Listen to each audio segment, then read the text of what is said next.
y quedamos de estudiar algo, analizar algo del capítulo 8 de Jueces, Sí. porque vimos todo lo que fue el capítulo 6 desde el llamamiento de Gedeón, ya después cómo va haciendo el Señor prosperar y hacer crecer hasta llegar a hacer el propósito, la voluntad de Dios, tomando aquí dos bases, dos elementos básicos que debemos de entender para la consejería. Uno, el Señor mismo como consejero, y el otro, a Gedeón como el consejero que puede ser uno de nosotros. Ujú. Y vemos cómo el Señor conoce todos los detalles, entonces sabe todo de la vida de las personas, porque es Dios. Aún de los pecadores, porque como recordaremos en su entrevista del Señor Jesucristo con la mujer samaritana, ¿se acuerda? En Juan 4, que era una mujer que no llevaba una vida muy, muy ejemplar, que digamos. O sea, había tenido varios maridos y le decía, y con el último que vive no es tu marido. O sea, bueno, era otra cosa. Entonces, eso nos muestra el conocimiento que tiene el Señor de un pecador, pero con el cual esa persona, el Señor ya tiene considerado que, y ya nada más queda en juego la decisión de la persona, va a llegar salvo o no, pero él ya tiene los dos caminos. Esto es importante que nosotros sepamos para entender cómo puede pensar una persona si no está muy firme en el Señor. ¿Sí? Mire, le explico. Cuando nosotros leemos algo en el Deuteronomio, en el capítulo 28, no, 30, perdón, 28, Deuteronomio 30, ahí el Señor nos marca dos alternativas. Una primera que puede ser si hay obediencia y una segunda que puede ser si no hay obediencia, ¿sí? Hay dos caminos. Cuando nosotros le damos el consejo a una persona, la persona tiene que decidir. Nosotros como consejeros le damos dos alternativas. ¿Obedeces o no obedeces? Si obedeces, lo que te estoy dando como consejo es porque viene de Dios. Lo otro, si no obedeces, no obedeces el consejo de Dios y obedeces a tu criterios, experiencia, comodidad, cualquier cosa que ya hayamos detectado en la consejería. Pero que finalmente nosotros sabemos, como consejeros, que no están obedeciendo al Señor, ¿sí? ¿En qué nos apoyamos en esta disyuntiva que tiene el aconsejado? Lo que está escrito en el capítulo 30 del Deuteronomio. Y luego dice, para que encontremos estas dos decisiones que pueda hacer una persona, en el versículo 8 en adelante, el Deuteronomio 38, dice, y tú volverás y oirás la voz del Señor y pondrás por obra todos sus mandamientos que yo te ordeno hoy. Que eso es lo que le podríamos decir a nuestra persona que aconsejamos. Si tú pones por obra esto, entonces el Señor va a obrar en tu vida, depende de la situación. Bueno, sigamos con el 9. Dice, y te hará el Señor tu Dios. O sea, está hablando en un tiempo futuro como una consecuencia de la obediencia. Y eso, las personas que nosotros les damos una consejería, les debe quedar muy claro. Si ellos obedecen es porque en verdad sí han querido obedecer al Señor y que el Señor va a respaldar el dicho de nosotros porque es el consejo del Señor y lo que resulte como consecuencia va a ser algo, lo que sea que tenga que hacer el Señor en su caso en específico del aconsejado. ¿Me explico? Aunque parezca algo que no va a suceder, que es imposible, que no puede hacerse, porque el consejo de Dios y lo que Él puede hacer es porque Él va a hacer lo que es imposible para el hombre. Ujú. Ahora, ahí ya nosotros estamos activando la fe del aconsejado y tenemos que activarlos y a veces hay que darles un impulso pequeño, decirle, tienes que caminar en la fe en el Señor, tienes que creer lo que dice la palabra, pero está en ti el obedecer o no tienes toda la libertad de obedecerlo, pero no digas que el Señor no te lo dijo. Así es que consideremos que está en nuestras manos destinos eternos. Y así es importante. Ahora, cuando dice en el 9, y te hará el Señor tu Dios abundar en toda obra de tus manos. ¿Mm? O sea, todo lo que tú hagas al aconsejado, que tengas que hacer con tus manos, si es hacer algo práctico, algo material, algo, no sé, puede hacer cualquier cosa de la vida de una persona, sea en los negocios, sea en la vida familiar, sea en la actividad social, sea en la vida congregacional, lo que sea que se haga de obras, ¿sí? Dice, en el fruto de tu vientre, que esto es el fruto, la productividad de una persona. Si bien aquí se entiende que puedan ser los hijos, pero aquí se refiere a hombres y mujeres y se refiere a generar fruto generacional. ¿Mm? Es decir, esto va a repercutir positivamente en tu familia. En tu familia. Yo conozco un caso muy cercano de alguien que pues estaba en el Señor, no, él no siguió porque pasaron muchas cosas muy difíciles y él decidió abandonar.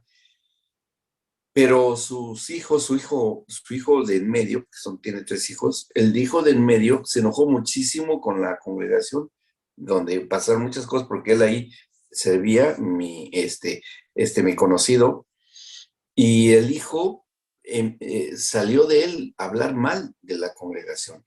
Y eso, y mi conocido no detuvo ese mal hablar de su hijo, ¿no? Que era un adolescente. Estaba muy enojado y reflexivamente habló. Entonces, cuando pasó esto, eh, entró en una situación muy difícil este jovencito, porque empezó a llevar una vida muy difícil. Aunque su papá trataba de sacarlo, lo sacaba de problemas y todo, pero entonces había que romper eso, había que cortar eso. Toda la familia de este señor, todos eran creyentes, inclusive sirviendo en la obra del Señor. Y un pariente muy cercano de él, en un momento dado, hizo una oración bastante poderosa en donde cortó generacionalmente a él y a su familia cualquier cosa que se hubiera hecho en esta naturaleza de hablar en contra de la obra de Dios, no tanto las personas que le hicieron mucho daño, sino con la obra de Dios, porque finalmente era como Saúl. Esas personas que hicieron daño eran como el rey Saúl, pero la obra era de Dios, ¿no? Entonces, lo que habló este chico fue contra la obra de Dios. Y eso fue lo que entendió su papá, fue lo que entendieron sus familiares, y un familiar cortó eso. Dijo, sobre todas mis generaciones. Y eso fue bueno. Pasaron muchos años, pero finalmente hoy ya ha habido una liberación y una bendición porque ahora este chico es una persona muy positiva, un buen ejemplo de la juventud. Él ha ocupado primeros lugares en el deporte muy bien, tiene su familia, fue muy tremendo, pero logró salir. Es decir, ¿qué quiere decir esto? Que la obediencia abarca aún hasta la familia extendida, aún generaciones colaterales del aconsejado. Uh-huh. Y aun cuando haya habido problemas, distanciamientos, separaciones, pero los va a unir el propósito que Dios tiene para las generaciones. O sea, hasta ahí llega. Y eso es hermoso, ¿no? De un Dios fiel. Bien, entonces dice, en el fruto de tu vientre, en el fruto de tu bestia, es el trabajo, totalmente el trabajo, y el fruto de tu tierra, también es la productividad. O sea, esta promesa es que alcance todas estas cosas. Dice, para el fruto de tu tierra para bien. Estoy leyendo el versículo 9. Porque el Señor volverá, dice, regresará a gozarse sobre ti para bien, de la manera que se gozó sobre tus padres. ¿Qué es lo que encontramos acá? Que hay una reconciliación generacional del Señor, ¿sí? Hay una reconciliación generacional. Si los hijos, los nietos, los familiares del aconsejado, pues es que mi familia está muy mal, y bueno, y él se le está tratando de resolver el problema del aconsejado, pero si le aflige, hay como estorbo, depresión, pues cuestiones de tipo emocional, por traumas, por las consecuencias de la desobediencia, aún en sus generaciones y aún en familia extendida, el Señor también cumple esto. Hay una reconciliación generacional. Y esto es impresionante porque eso nadie lo puede hacer más que el Señor. Nadie lo puede hacer más que el Señor. Bueno, dice, ahora, pero aquí está la condición. Esta es la primera alternativa. Cuando obedecieres, cuando está condicionado, ¿sí? Cuando obedecieres a la voz del Señor tu Dios para guardar sus mandamientos, y valen todos, Antiguo y Nuevo Testamento, y sus estatutos escritos en este libro de la ley, que eso es, has de cumplir y conocer y reconocer la justicia del Padre, ¿sí? De que habrá disciplina cuando tenga que haberla, y habrá recompensa cuando tenga que haberla. En ese sentido, dice, cuando te convirtieres al Señor tu Dios con todo tu corazón y con toda tu alma, que fue lo que contestó el Señor Jesucristo cuando le preguntaron cuál es el máximo de los mandamientos.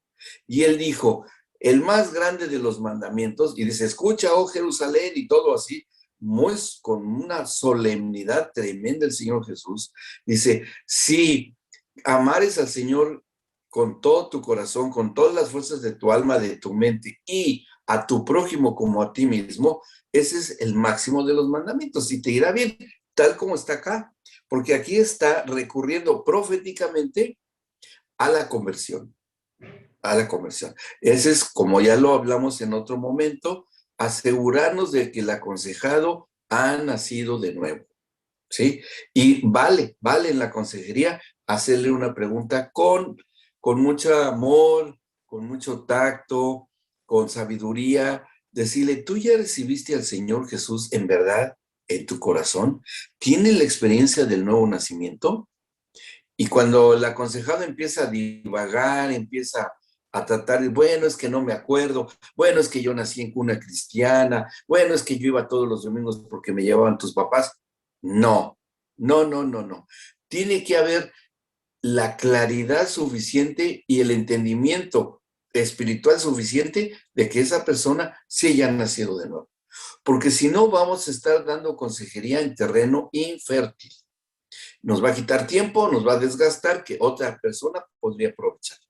Entonces, hay que asegurarnos de que ha habido un nuevo nacimiento. Bien, ya si vemos que sí hay evidencia, sí, yo lo recibí, tuve un encuentro personal con el Señor, fue hermoso, dejé estas cosas que a lo mejor ya conocemos sus pasados, lo dejé y todo y ha habido fruto, pero ahora estoy en esta situación. Bueno, entonces ahí vamos bien.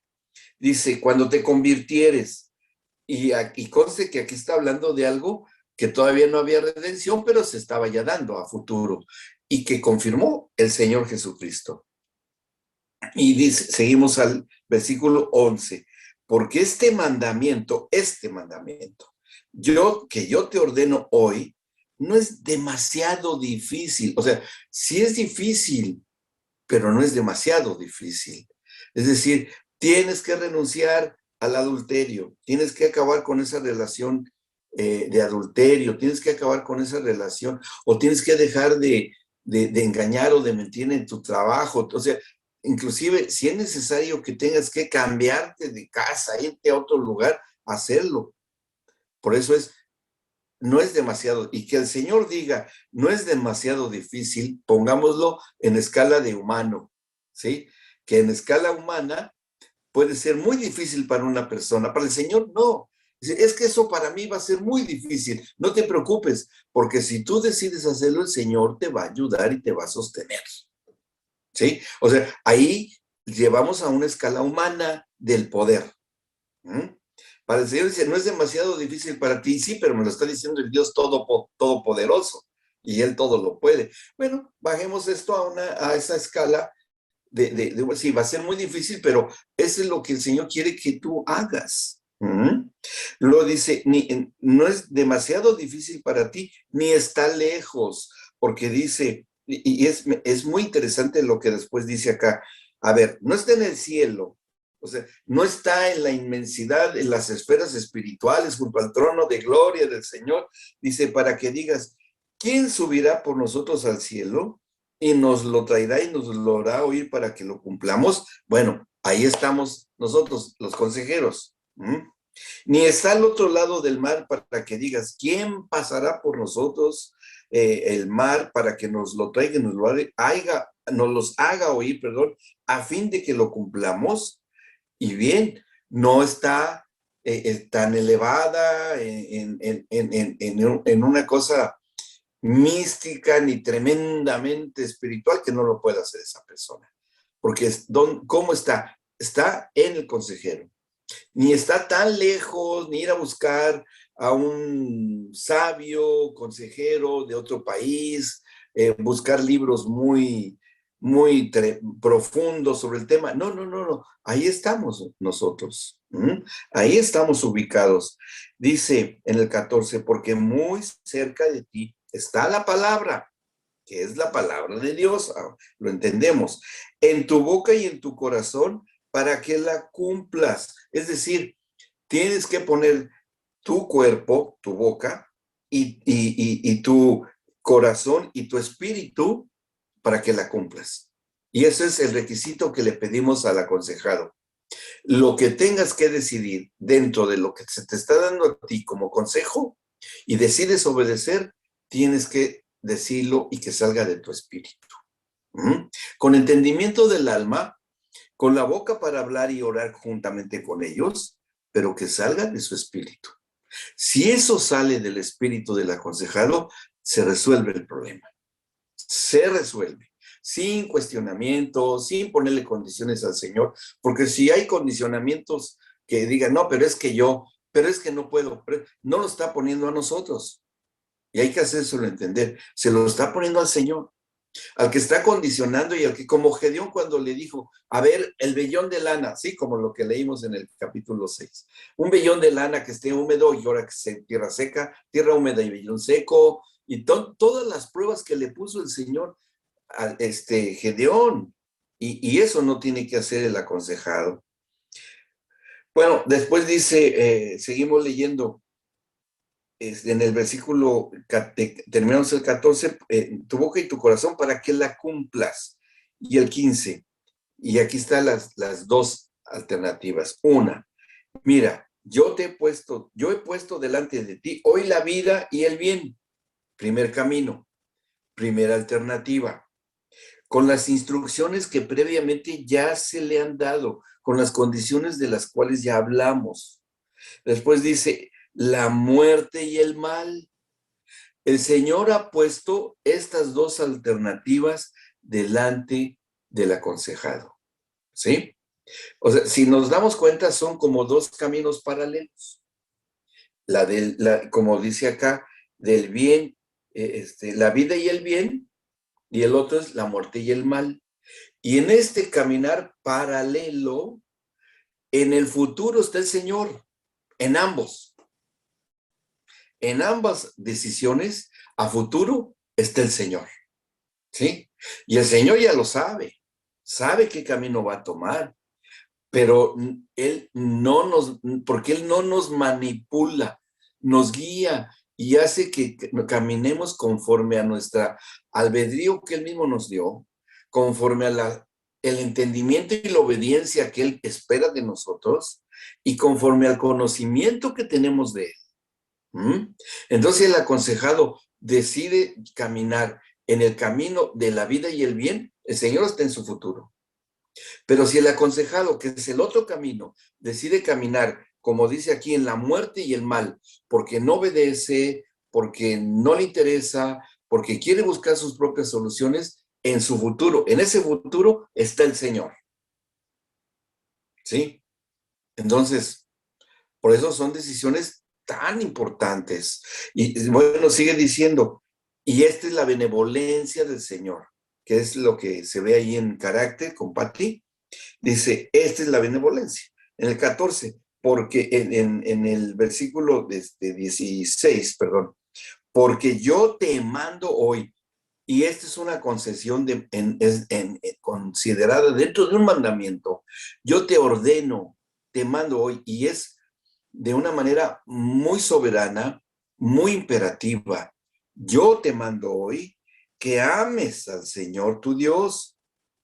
Esto es lo que el aconsejado debe de entender, que lo que se le está diciendo no es una imposición, no es un mandamiento, no es un mandamiento pastoral de autoridad, de controlar vidas ni nada. No, no, no, no. Aquí surge, mira, el Señor quiere que lo ames. Te lo está pidiendo de una manera muy enfática. Ama al Señor, ámalo. Pero el aconsejado tiene que tomar esa decisión de calidad y podemos preguntarle, ¿en verdad amas a Dios? Es que yo no lo conozco. Bueno, tendrás que conocerlo. Bueno, es que sí, pero como que estoy enojado con él porque no ha pasado lo que ha tenido que pasar. Pues tienes que amarlo a pesar de eso.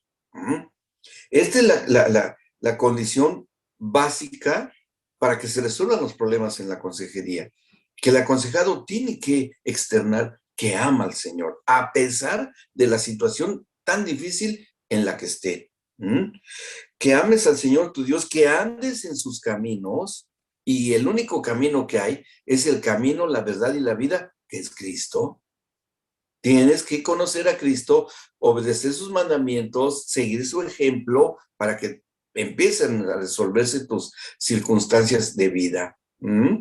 Después dice, y sus decretos, que son todas las leyes que en el nuevo pacto es la ley del Espíritu de vida en Cristo Jesús. Ese es el decreto principal en el nuevo pacto. La ley del Espíritu Santo que marca del Espíritu de vida en Cristo Jesús. Y eso es, digo, está revelado en el nuevo pacto y digo, no es algo que sea inalcanzable, ¿no? Bueno, sigue diciendo, y sus decretos, para que vivas y seas multiplicado.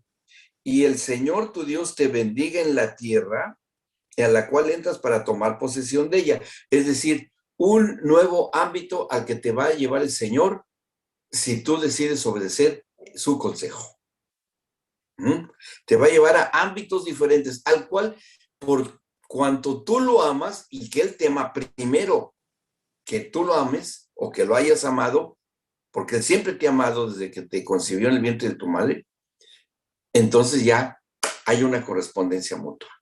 Va a haber una respuesta, porque el Señor no miente. Si Él dijo que ama a los que le aman incondicionalmente y desde antes que digan que lo aman, pues el Señor lo hace. Bueno, y sigue diciendo, y va la segunda, en el segundo camino de la muerte, como lo dice acá, y el mal. Lo está anunciando. Y el aconsejado tal vez sea necesario que ahí, como veamos nosotros la respuesta, será lo que tengamos que decirle. Si es necesario enunciarle y anunciarle la consecuencia de la desobediencia, pues se la decimos, ¿sí? Se la tendremos que decir. Dice el versículo 17, mas si tu corazón, tu espíritu, se apartare y no oyeres, ¿y qué es lo que está oyendo el aconsejado? El consejo que le estamos dando Dios a través de nosotros. Bien, le dices, y no oyeres, y te dejares extraviar, como lo que le pasó a Eva cuando fue extraviada su mente en la tentación y la prueba a la que la sujetó el diablo. O sea, y lo dice Pablo, así como Eva fue extraviada en su alma, así, la mayoría de los aconsejados, aparte de que pueden ser que estén o no en pecado, puede ser que sí o que no, pero de que tienen un extravío en el alma, la tienen. Por eso están en la consejería. Perdieron el rumbo del ejemplo de la brújula que les puse desde el principio del módulo. Están extraviados. Entonces aquí dice, y te dejares extraviar. Y esto es algo que el aconsejado pudo haber propiciado. Porque no dice, y te extraviaron, o te dejaron, te abandonaron y te extraviaste. No, es un acto que propició, tal vez voluntariamente o involuntariamente por la ignorancia, el aconsejado. ¿Sí? Y te dejares extraviar y te inclinares a dioses ajenos y les sirvieres. Es decir, que en este caso sería algo que es superior a Dios, que puede ser el mismo problema por el cual está el aconsejado y que sin saberlo el aconsejado, el problema le ha dado tal magnitud y tal importancia que se ha vuelto un ídolo, en donde se rinden sacrificios de dolor y de sufrimiento. Así es algo paradójico, pero así es. Que el aconsejado, el problema puede ser tan complejo, tan difícil, que le rinde sacrificio. ¿Y cómo le rinde sacrificio? Pensando en el problema y yendo al problema y estando involucrado en él, no deja de pensar en él, no deja de estar en esta situación y llega un momento en que dice el aconsejado, es cómo sufro, cómo me duele. Y ese es precisamente lo que Pablo en Romanos capítulo 8 dice, que nuestro culto racional, y este culto racional, que es ofrecemos un sacrificio de culto racional, es que pongamos delante del Señor una ofrenda del sufrimiento que estamos viviendo, ¿sí? No, que ya entendimos que ha sido la desobediencia tal vez nuestra, por lo cual estamos pasando. Y cuando el aconsejado dice, sí, ahora entiendo que he desobedecido y que este dolor ha sido provocado no por Dios, ni a lo mejor ni las personas que me han dañado o las personas que he dañado y he visto su sufrimiento, y que yo estoy ofreciendo este sacrificio con mi mente, este culto racional, pero no a Dios, sino que he hecho de mi problema o de este problema un ídolo. ¿Sí? Es complejo esto de entender, pero así funciona la mente humana. Así funciona. Entonces dice, ya no te vas a inclinar más al problema. Es decir, no te vas a doblegar ante el problema por muy difícil que parezca, porque estás dándole más atención al problema, te estás distrayendo más en el problema a lo que Dios quiere hacer. Y ahí es cuando ya empiezan a reaccionar. Ahí es cuando ya empiezan, ay, no me había dado cuenta de eso. Sí, estás invirtiendo demasiado tiempo, energías, y como es un problema que tiene un trasfondo espiritual, porque finalmente toda la problemática es espiritual, y están tomando un consejo espiritual, entonces la situación es que es una distracción espiritual, es ese extravío. O sea, esto quiere decir que no solamente se extravía el alma, sino que también el espíritu pues, puede ser extraviado, sí, porque se va a este camino de muerte y de mal. Ahora después dice, y lo dice muy seriamente el Señor, yo os protesto hoy, es decir, como lo hacen en un juicio, ¿no? En el cual se hace una protesta solemne de decir la verdad, de hacer un juramento, porque el Señor no puede jurar por el más alto que él, porque Él es Dios, pero como le dijo a Abraham, juro por mí mismo. Y está bien, es Dios, no hay algo más alto que eso. Dice, yo os protesto hoy que de cierto perecerás a tiempo futuro. Lo está advirtiendo, de cierto perecerás. No prolongarás tus días sobre la tierra donde vas. No vas a pasar este ámbito al que te quiere y te puede llevar el Señor, pasando el Jordán, o sea, el obstáculo que está frente a ti, para entrar en posesión de ella, del ámbito a donde debería llegar él si está en el Señor. Y dice, a los cielos y a la tierra llamo por testigos hoy contra ustedes, que les he puesto delante. Aquí están las dos alternativas. Una, ¿Qué he puesto delante? La vida y la muerte, como lo habíamos dicho, la bendición y la maldición. Y hace una exhortación el Señor de la naturaleza de Dios, que es amor. Escoge pues la vida para que vivas tú y tu descendencia, amando al Señor tu Dios, atendiendo a su voz y siguiéndola a Él, porque Él es vida para ti y prolongación de tus días, a fin de que habites en esta dimensión a la que te quiere el Señor, que juró a tus generaciones. Así lo podríamos parafrasear hasta el versículo 20. Ahora, esto es en sí lo que las alternativas que se le dan al aconsejado cuando ya estamos llegando a las circunstancias. Y el ejemplo de lo que de estas alternativas es lo que está precisamente en el libro de los jueces, que es lo que vamos a tener de lectura en Jueces capítulo 8. Y aquí vamos a encontrar las consecuencias de de estas decisiones con lo que pasó acá, y vamos a verificar si se cumplen aquí, en el capítulo 8 de los jueces, si se cumplen estas dos alternativas, de vida y bendición, o de muerte y de mal. Parecería que a la lectura del capítulo 8 de los jueces es algo muy fuerte, ¿no? Pero entendamos este principio. La muerte física para el Señor es relativa. A Él lo que le interesa es la vida y la muerte espiritual, entendiendo como muerte espiritual la falta de comunión con Él, la ausencia de comunión con el Señor. Y de vida espiritual, la constante comunión con el Señor. Bien, entonces, leyendo el capítulo 8, leemos y aplicando nuestras reglas de interpretación, en la hermenéutica, de aplicarlo a la circunstancia del consejero y de los aconsejados. Bien, dice el versículo desde el 1. Pero los hombres de Efraín le dijeron que recién estaban en plena contienda contra los madianitas, contra los abieseritas, contra todos los que estuvieron contendiendo, ¿no? Los invasores, que pueden ser los problemas que aquejen al aconsejado. Dice, pero los hombres de Efraín le dijeron, ¿qué es esto que has hecho con nosotros? No llamándonos cuando ibas a la guerra contra Madián, y le reconvinieron fuertemente. El reclamo de los de Efraín es que no los convocó, pero los de Efraín tenían un problema. La tribu de Efraín, en la frontera en la cual ellos vivían, estaban etnias que adoraban dioses muy horribles, muy terribles, que eran verdaderamente entidades malignas, que tenían mucho que ver con la ociosidad, con la gula,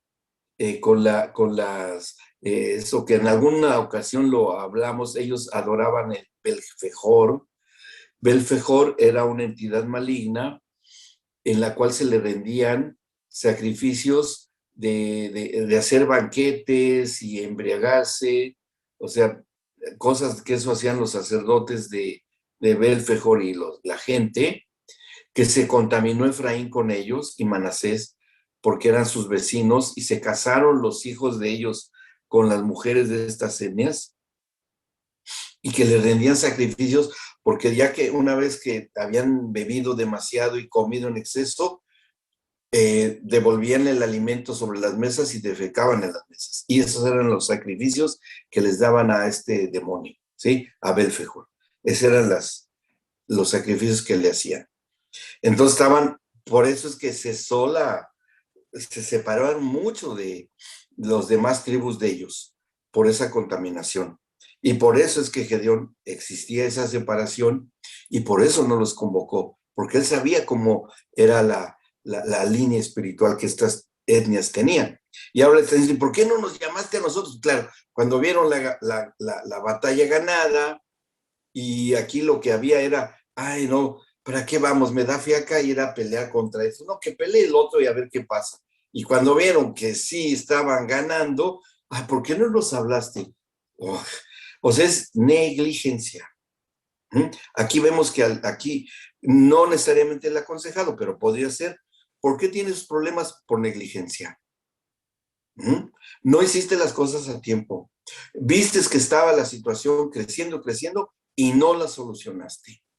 Entonces, estas son las consecuencias. ¿Bien? Bueno, dice, a los cuales él respondió, Gedeón les dice, ¿qué he hecho yo ahora comparado con ustedes? ¿No es el rebusco de Efraín mejor que la vendimia de Abiezer? Que les decía, ustedes recogen de lo que ya cosecharon otros. O sea, ya recogieron de lo que otros ya trabajaron. O sea, y viven de recoger y aprovecharse del trabajo de otros, como una especie de parasitismo, ¿no? Y eso es lo que sea, ustedes se aprovechan de lo que otros trabajaron y pues aquí se le está diciendo, ¿y por qué de dónde viene esto? De lo que yo mencioné, que estas tribus lo que tenían es precisamente el hecho de vivir en la ociosidad, en la irresponsabilidad, la negligencia. Eso es lo que les está dando a entender. En el trasfondo lo que tenían era en eso, que varios de los aconsejados tienen esa situación. Cuando empezaba recién el problema, no fueron diligentes y lo solucionaron. Y ahí hubieran parado todo. Pero hasta ahora vienen a pedir cuando están pagando las consecuencias. Pero bueno, y eso es lo que está diciendo aquí Gedeón. Dice, Dios ha entregado en sus manos a Oreb y a Zeb, príncipes de Madián, que eran unos de los que practicaban ese tipo de cultos, ¿sí? Porque eran sus vecinos de los de Efraín, pero adoraban a sus ídolos. Entonces, como que Dios le está diciendo, ustedes se metieron en esas adoraciones, que Dios está totalmente alejado de esas cosas. Dice, ¿y qué he podido yo hacer comparado con ustedes? Entonces el enojo de ellos contra él se aplacó. Luego que él habló esta palabra, claro, porque se dieron cuenta que estaban muy enterados de en qué andaban esta gente, ¿no? Y así es. Y eso también puede suceder cuando confrontamos al aconsejado a su negligencia, a su pereza de no resolver un problema. Porque por eso dice que ninguna palabra ociosa salga de sus bocas. Advierte el Señor Jesús en el fondo de esas palabras en los evangelios, que no salga ninguna palabra ociosa, se está haciendo referencia a estas entidades espirituales de ociosidad, de pereza, de negligencia, de no resolver las cosas. El trasfondo espiritual de la pereza y la ociosidad es esto que viene desde ahí. Y que alcanza generaciones. O sea, es serio el problema, es serio el problema. Bueno, dice, y vino Gedeón al Jordán, enfrenta el obstáculo juntamente con la gente, que es lo que hace el consejero. Enfrentamos, llegamos al mismo obstáculo en el cual está el aconsejado. Y pasó él y los 300 hombres que traían consigo. Bueno, él sin problema. ¿Por qué? Porque ya había cumplido lo que el Señor le había enviado, de derrotar a estos. Entonces, él pudo ya superar el problema. Ya el consejero ya sabía cómo resolver el problema, como nosotros debemos ya tener el conocimiento de cómo resolver un problema, ¿no? Y dijo a los pero iban ya muy cansados las gentes de este Gedeón. Y dijo a los de Sucot, que es lo que estaban en el río, que tomaron el agua como los perros, ¿no? Que finalmente fueron los que lo acompañaron, los 300 que lo acompañaron en la batalla. Dice, yo les ruego que den a la gente que me sigue algunos bocados de pan, porque están cansados. Y yo persigo a Seba y Salmuna, reyes de Madián. ¿Qué es lo que hizo y qué enseñanza tenemos de acá? Que si bien los aconsejados puedan seguir alimentándose y decirles, sigue congregándote. En lo que se resuelve tu situación, tú no debes de dejar de alimentarte de la palabra. No te enfoques nada más a mi consejo, sino que tienes que seguir alimentándote de la palabra. Y ahí están los predicadores, la gente que predica los domingos, etcétera, etcétera. Ve las transmisiones de los domingos. Tienes que hacer eso, que eso es lo que él está recomendando. Y yo persigo, o sea, Gedeón iba a perseguir a Seba y Salmón, a los reyes de Madián. Es decir, que esto es para el consejero, orar por el aconsejado, para que el Señor reprenda los entes espirituales que están gobernando y haciéndole daño a ese aconsejado. ¿Sí? Consejo ahora sí que consejo para el consejero. Oremos por lo que está afligiendo a la persona. Y dice el 6, y los principales de Sucot respondieron, ¿están ya Seba y Salmuna en tu mano para que demos pan a tu ejército? O sea, preguntaron, aquí puede ser el aconsejado, ¿no? Y Gedeón dijo, cuando el Señor haya entregado en mi mano a Seba y Salmuna, es decir, cuando la oración del consejero haya dado resultado, de que ya ha sido atado, ya ha sido echado fuera, la influencia maligna o situaciones que ataban al aconsejado, ¿sería lo mismo? Yo trillaré su carne con espinos y abrojos del desierto. Es decir, si yo tomé autoridad y oré para que se resolviera tu problema, pero tú has tenido desconfianza y desobediencia, ¿sabes qué? Pagará las consecuencias. Pagará las consecuencias. Que eso es lo que vimos precisamente en lo anterior de los dos caminos, las dos alternativas. Bueno, sigue el trayecto de Gedeón en el 8. De allí subió a Peniel y les dijo las mismas palabras. Y los de Peniel le respondieron como habían respondido los de Sucot. De la misma manera. Que son, en determinado momento, podemos encontrar un poco de desesperación o de nerviosismo, tanto en el aconsejado como en su familia, o las situaciones que le rodean, ¿no? Es decir, no se resuelve el problema, sigue la cosa igual, tranquilos, espérense. Dios va a responder en su momento. No le estamos dando órdenes al Señor que resuelva esto, porque Él no está a nuestro servicio. Nosotros estamos a su servicio. Yo estoy haciendo el consejero lo que tengo que hacer. Estoy orando por esto y tenemos que esperar el momento del Señor. Eso es lo que hay aquí.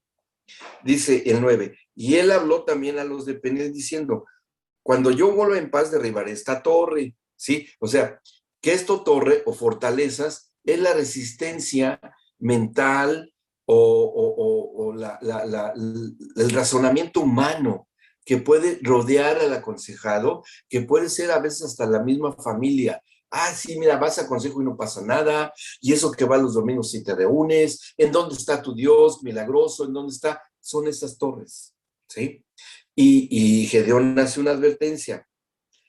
Dice, derribaré esta torre. Y Seba y Salmuná estaban en Carcor. Bueno, ahí es donde estaban estos reyes, que es la ubicación espiritual del problema al cual está sujeto el aconsejado. El consejero, que eso es por lo que debemos orar nosotros, por discernimiento espiritual, tenemos que pedir al Señor, dame el discernimiento de qué ente espiritual está afligiendo a este aconsejado. ¿Sí? Y eso es lo que está pasando acá. Ubicó a dónde estaban estas autoridades o potestades perversas, ¿no? Malignas. Dice, y con ellos su ejército como de 15,000 hombres, bastantes. Todos los que habían quedado de todo el ejército de los hijos del oriente, que también eran otros entes que habían invadido.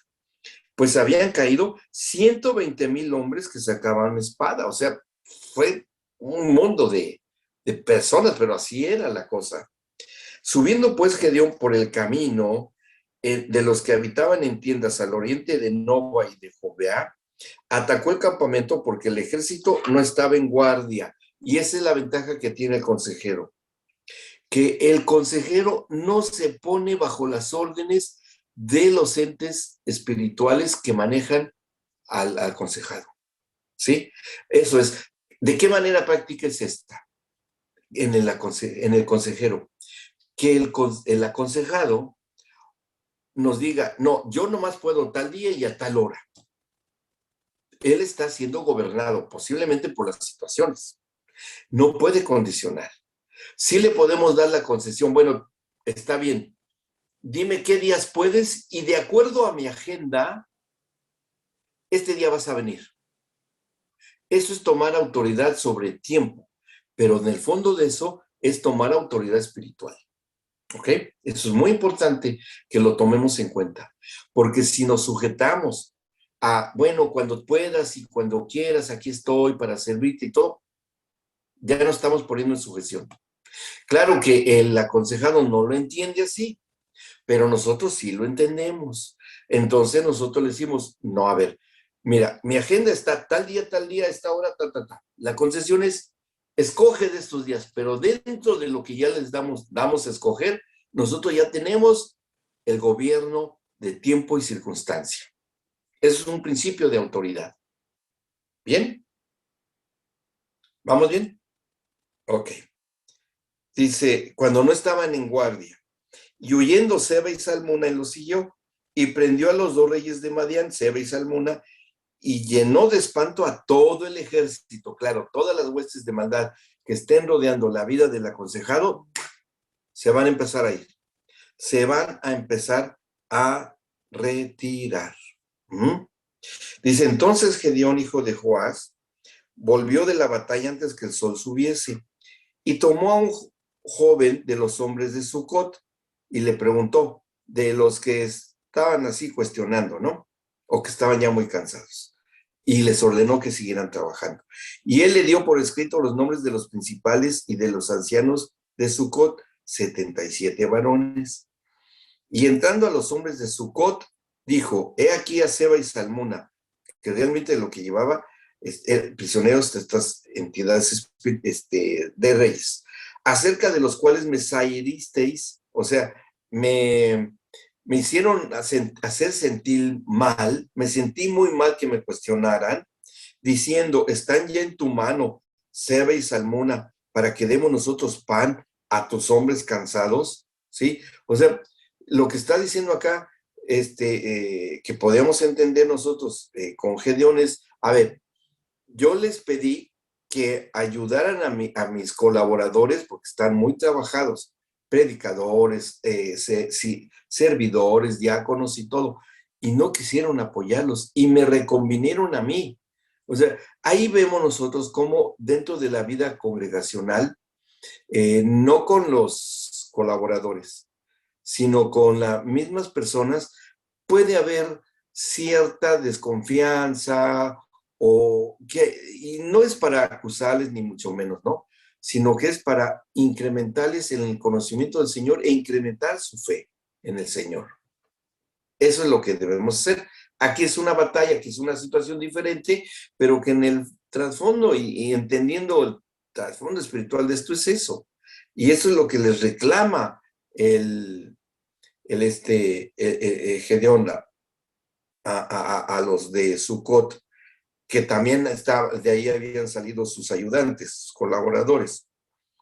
Dice, y tomó a los ancianos de la ciudad y espinos y abrojos del desierto y castigó con ellos a los de Sucot. ¿Qué les dio? Disciplina. Asimismo derribó la torre de Peniel y mató a los de la ciudad. Bueno, está bien que esto literalmente ocurrió en ese momento histórico, pero en nosotros es terminar y acabar con los argumentos de pensamiento que se oponen a lo que verdaderamente el Señor habla y dice en su predicación, en su consejo, en su palabra. O sea, ir contra los argumentos que con la llenura del Espíritu Santo, del consejero o de las autoridades espirituales como ustedes, como pastores, tienen, es decir, no es contra carne y sangre, sino contra los argumentos que les han influenciado de las entidades espirituales que les puedan estar llevando a cosas inadecuadas. Ahí es la lucha que el consejero o el pastorado tenemos contra eso. No es contra las personas, es con lo que maneja a las personas. Y bueno, dice, acaba con ellos. En el 18 luego dijo a Seba y Salmuna, ¿qué aspecto tenían aquellos hombres que ustedes mataron en Tabor? Y ellos respondieron, como tú, así eran ellos, cada uno parecía hijo de rey. Y él dijo, mis hermanos eran hijos de mi madre. Vive el Señor que si les hubieran conservado la vida, yo no les quitaría la vida. Y bueno, ahí esto es lo que Gedeón está reclamando, ¿no? En la historia de este acontecimiento. Y dijo a Jeter, su primogénito, levántate y acaba con ellos. Pero el joven no desenvainó su espada porque tenía temor, porque era muy joven. Entonces dijeron Seba y Salmuna, levántate tú y acaba con nosotros, porque como él porque como es el varón, tal es su valentía. Y Gedeón se levantó y acabó con ellos, con Seba y Salmuna. Y tomó los adornos de lunetas que sus camellos traían en el cuello, que eran como los grados que tenían, ¿sí? El reconocimiento de su posición de gobierno que tenían estos reyes, que obviamente eran de oro, eran muy valiosos. Y los israelitas dijeron a Gedeón,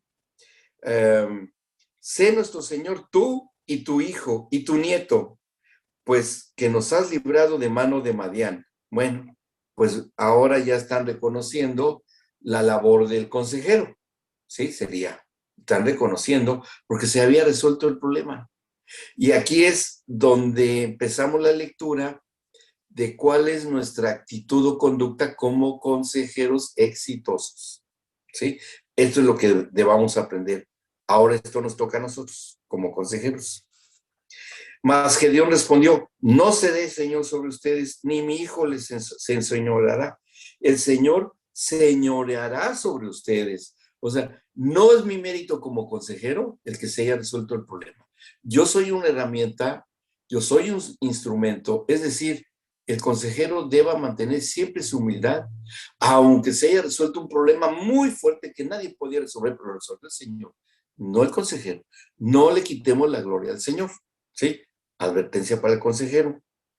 Y les dijo Gedeón, quiero hacerles una petición, que cada uno me dé los zarcillos de su botín, pues traían zarcillos de oro porque eran ismaelitas.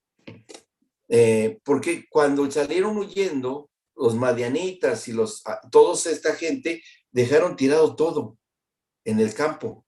Era tal la desesperación que dejaron tirado todo y como entre ellos empezaron a acabar entre ellos, pues estos fueron y recogieron el botín. Ellos respondieron, de buena gana te los daremos. Y tendiendo un manto, echó allí cada uno los zarcillos de su botín, o sea, los adornos de oro. Y fue el peso de los zarcillos de oro que él pidió, 1,700 ciclos de oro, sin las planchas y joyeles y vestidos de púrpura que traían los reyes de Madián, y sin los collares que traían sus camellos al cuello, ¿sí? Es decir, ofrendaron a Gedeón, que sería, si el consejero, el Señor, y eso debe venir del Señor, galardón y bendición y prosperidad, qué bueno, qué bueno.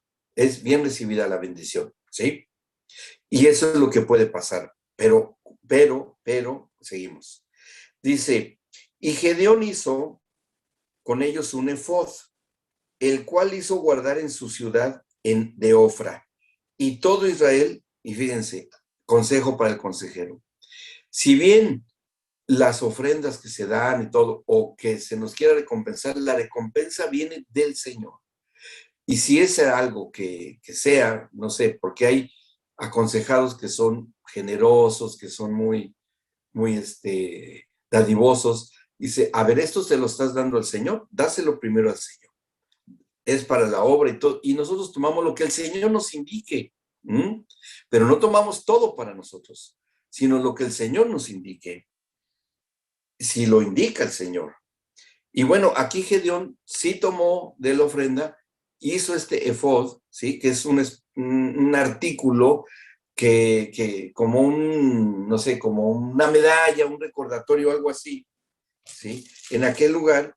Y lo que pasó con esto que hizo que guardó Gedeón, que le dieron de ofrenda, que no era algo de poco valor, sino que era algo que era realmente muy valioso, bueno, pues ahí lo guardó. Dice, bueno, entendemos que era como una especie de vestidura muy rica, con los mismos, se hacían con hilos de oro, algo muy especial, como podía haber sido una tabla, podía haber sido un instrumento que servían para los cultos que se hacían con el Señor, ¿no? Algo así, algo de ese tipo, que estaba muy dentro de los rituales de la época, porque todavía no había templo, ¿verdad? O sea, no estaba todavía como tal. Y entonces, ¿qué hicieron con ellos los de ahí? Y todo Israel se prostituyó tras de ese efod en aquel lugar y fue tropezadero a Gedeón y a su casa. Bien, entonces, seamos sabios como consejeros. Como dije, no le quitemos la gloria al Señor, y si hay bendición para la casa del Señor, o sea, para la congregación, y de lo que el Señor desee dar, en este caso al pastorado que vive del Evangelio, qué bueno, será así. ¿Mm? Pero no todo, ay, gracias, qué bueno, y no, no es así. Dice, así fue subyugado Madián delante de los, ya aquí va terminando la historia, así fue subyugado Madián delante de los hijos de Israel y nunca más volvió a levantar cabeza. Y reposó la tierra 40 años en los hijos de Gedeón. Luego Jerobal, hijo de Joás, fue y habitó en su casa, y tuvo Gedeón 70 hijos, ese sí fue el galardón, ¿no? Que constituyeron su descendencia porque tuvo muchas mujeres, según las épocas en esas épocas, con esas costumbres de allá. También su concubina que estaba en Siquem le dio un hijo y le puso por nombre Abimelech. Y murió Gedeón, hijo de Joás, en buena vejez, y fue sepultado en el sepulcro de su padre Joás, en Nofra de los Abiezeritas. Pero aconteció que cuando murió Gedeón, los hijos de Israel volvieron a prostituirse yendo tras los Baales y escogieron por Dios a Baal-Berit. Bueno, pero así, de todas estas lecciones que quedaron escritas, siempre estamos aprendiendo. Siempre estamos aprendiendo. Bien, bien. Bueno, hasta aquí hemos hecho el estudio de Gedeón. No sé si tenga alguna duda, pastor, o si alguien tiene duda de los que están viendo los videos que posteriormente mandamos, tengan alguna duda para que nos los envíen. ¿Quedó claro cómo aprendemos tanto de la situación de Gedeón? Que por un lado parece historia, pero no, tiene una profundidad muy grande, que para mí es todo un manual de consejería, ¿verdad? Bueno, vamos a nuestro manual, ya vamos a la última parte de nuestra clase. Y en el tema número 3, creo que es página 10 u 11, no estoy seguro, información completa del área a tratar, que la vamos a entender muy bien teniendo como antecedente lo que estudiamos aquí con Gedeón, ¿sí? A ver si lo busca, a ver si lo encuentra, me dice cuando lo encuentre. Es el tema 3, cualquiera que sea la página, porque yo tengo un manual de un formato más antiguo, pero no está exactamente igual el manual. Es tema 1, tema 2, tema 3. No sé si, mire, a ver, le voy a ayudar. ¿Por El que dice información completa del área a tratar. Sí, Ese, exactamente. sí. Es ese, tema 3. Que ya le voy a decir, le decía yo, ya vamos a tener cierta facilidad para entender este tema, con estos antecedentes como fundamento de lo que está aquí escrito. Dice aquí texto bíblico de apoyo, en Proverbios capítulo 1, 2 y 3. Para entender sabiduría y doctrina, como lo que hicimos ya, para conocer razones prudentes, como lo que hicimos también, para recibir el consejo de prudencia, justicia, juicio y equidad, que esto es lo último que leímos hoy, del capítulo 8 de Jueces. ¿Cuál es el objetivo que perseguimos de tener la más completa información posible del aconsejado? Conocer la importancia de tener información, obtener información lo más cierta y completa en la exposición que el aconsejado haga sobre su problema, que ya vimos cómo el Señor conocía perfectamente todo el historial generacional y personal de Gedeón. Así debe ser. De modo que los datos le permitan una intensa reflexión y le haga ver caminos de solución. ¿Cómo se lo mostró el Señor a Gedeón. El contenido dice, tenemos todos los argumentos de Dios para tener una información completa en la consejería, como está descrito aquí, y vamos a hacer un análisis rápido de cada una de estas tres cosas. La uno, entender sabiduría y doctrina. Número dos, para conocer razones prudentes. Y número tres, para adquirir instrucción, justicia y juicio y equidad. ¿Cuáles son las características de todas estas, para estas tres cosas? Bien, para características de las áreas a tratar en la consejería, primero, que la información que nos dé el aconsejado sea cierta. Y advertirle y decirle, mira, aunque la verdad sea dolorosa, aunque tal vez sea vergonzosa, aunque tal vez tú consideres que esto es muy confidencial, pero no te voy a poder ayudar si tú no me dices la verdad de las cosas. Tienes que exponerte porque estás exponiendo delante del Señor. Olvídate de mí. Esto se lo estás exponiendo al Señor. Yo te voy a escuchar, pero yo voy a llevar tu causa delante del Señor. Que eso es parte del sacerdocio que ejercemos. Dice el número 2, evaluación de la información, o sea, la medimos. ¿Cuál es nuestra medida? Lo que dice el Evangelio y como lo que leímos ahora en Deuteronomio 30. Son nuestras medidas, la cuestión de la Escritura. El consejo bíblico que vamos a enfocar cuando tengamos la verdad y cuando ya hemos evaluado todo lo que nos ha dicho el aconsejado. Comparación entre la información y el consejo, ¿sí? A ver, lo que yo le estoy aconsejando va en proporción directa a la situación que me ha comentado, a la gravedad de la situación, a lo profundo y tremendo de la situación, y que yo ya tengo como consejero, yo ya tengo la respuesta que está acá en la palabra, ¿sí? Si yo ya la tengo, perfecto, ya voy adelantado en la situación. Y en la 5, la última, decisión de la conducta a seguir. Como lo que leímos en Deuteronomio, te pongo delante de ti la vida y el bien, la bendición y la largura de días. Con esto, esto y esto. Que va, obviamente, en proporción directa de lo que la persona haya sido sincera, transparente y honesta con nosotros. Porque si no nos dice las cosas como son, vamos a darle una consejería mal dada. Pero también para eso nos sirve a nosotros el don del Espíritu Santo, de la palabra de ciencia, para saber si nos está diciendo una mentira o nos está manipulando. Por eso el consejero debe pedir al Señor, al Espíritu Santo, que nos dé ese don de palabra de ciencia, ¿sí? Desearlo y decirle, Señor, yo requiero palabra de ciencia para discernir y discernimiento de espíritus, para discernir lo que mis aconsejados exponen delante de mí. Eso vivieron los apóstoles.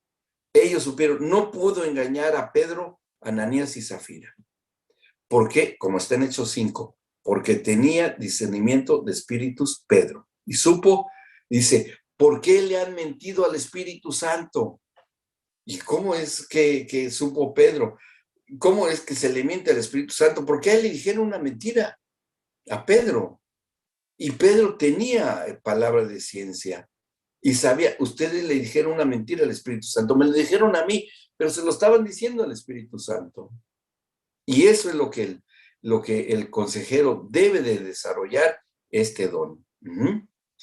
Ahora, hay una ayuda acá, hay 5 puntos que están a continuación para que podamos obtener la mejor información verdadera del aconsejado. Porque también a veces hay un trauma tal, hay que entender también, no presionamos, es una consejería en amor, en paz, en comprensión, en tolerancia, y como lo haría el Señor o como lo hace el Señor. Bueno, en ese ámbito que estamos generando de confianza y de comunicación, están estos 5 puntos para tener la información completa. Y el número 1 es tener una información veraz, ¿sí? Y aquí hay 2 cositas. Para recoger información se depende de la comunicación. Se puede recabar información verbal o no verbal, mostrar, explicar datos auditivos, tácticos, objetivos. Miren, la comunicación corporal es muy importante, ¿sí? Hay inclusive, eso se estudia mucho en ciertas áreas de la psicología. Uno puede determinar que esto no tiene nada de espiritual, porque se ha estudiado mucho en la ciencia de la comunicación y sobre todo en la psicología y la comunicación y la psicología. Cuando una persona miente, tiende a llevar la mirada hacia ciertos lugares. Cuando la persona está pensando qué decir, que no va a ser cierto, tiende a mirar a la izquierda. Cuando la persona está diciendo una mentira, tiende a ver hacia abajo. ¿Sí? Cuando la persona está pensando qué va a decir, pero que sí está buscando decir algo auténtico, tiende a ver hacia arriba. Y cuando la persona sí está diciendo la verdad, su mirada se desvía hacia la derecha. Puede ser toda la cabeza o la mirada, los ojos, no importa, tiende a ir hacia la derecha. ¿Sí? Y ahí con la pura mirada, miren, cuando analicen a los políticos cuando están dando sus discursos y dicen, muchos ven nada más hacia abajo. Pero los entrenan, los entrenan, no crean que no, porque esto, quien sabe de estos, sabe interpretar. O tienen varias señas, varias lenguaje corporal, empiezan a rascarse o empiezan a tocarse la nariz. Digo, no, sí, siempre hay una manera de manifestar, porque son como una especie de defensas subconscientes. ¿Sí? En cambio, el que está diciendo la verdad, ve de frente, ve hacia arriba, sí, mira, es que esto es así, así es la comunicación. ¿Cómo se sienta? Si se sienta con las manos cruzadas, no va a querer escuchar el consejo.